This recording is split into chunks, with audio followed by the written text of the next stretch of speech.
અંકલેશ્વરના ઉમરવાડા ગામ ખાતે આજે પત્રકાર એકતા પરિષદ સહિત અન્ય પત્રકારો દ્વારા વૃક્ષારોપણનું કાર્યક્રમ કરવામાં આવ્યો હતો।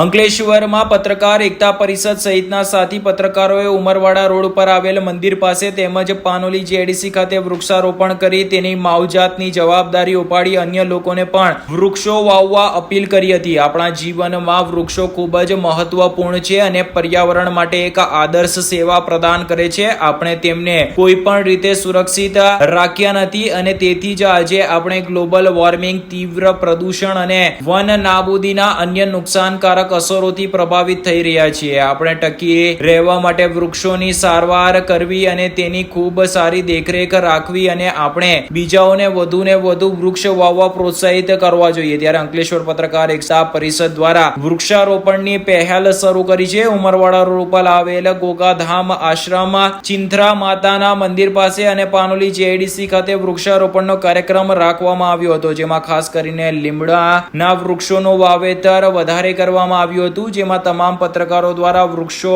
ઉછેર કરવાનો સંકલ્પ લીધો હતો અને લોકોને પણ વૃક્ષો વાવવા માટે અપીલ કરી હતી। આ વૃક્ષારોપણ કાર્યક્રમમાં પત્રકાર એકતા પરિષદના જિલ્લા પ્રમુખ અતુલભાઈ મુલાણી, જિલ્લાના મહામંત્રી અસલમભાઈ ખેરાણી, અંકલેશ્વર તાલુકા પ્રમુખ કેયુરભાઈ રાણા, ઉપપ્રમુખ અશફાકભાઈ બાગવાડા, પત્રકાર ધર્મેશભાઈ પટેલ, જીતુભાઈ મૈડા, પિન્ટુભાઈ મોદી, યોગેશભાઈ પટેલ, રાજેશભાઈ પરમાર, જયમીશભાઈ મોદી, શુભમભાઈ ઉપાધ્યાય તેમજ સામાજિક આગેવાન બળુભાઈ અને પ્રફુલભાઈ ઉપસ્થિત રહ્યા હતા। અમે પત્રકાર એકતા પરિષદ તેમજ અંકલેશ્વરના સાથી પત્રકાર મિત્રો સાથે રહી અને વૃક્ષારોપણનો એક પ્રોગ્રામ રાખેલો હતો એનસીટીની સામે ચિત્રા માતાના મંદિરની પાછલા ભાગમાં, જેમાં સૌએ ભેગા થઈને વૃક્ષો વાવ્યા છે અને આગળ જ્યાં સુધી ઉગે નહીં ત્યાં સુધી એને પાણી પાઈને મોટા કરવાની પ્રણ લીધા છે।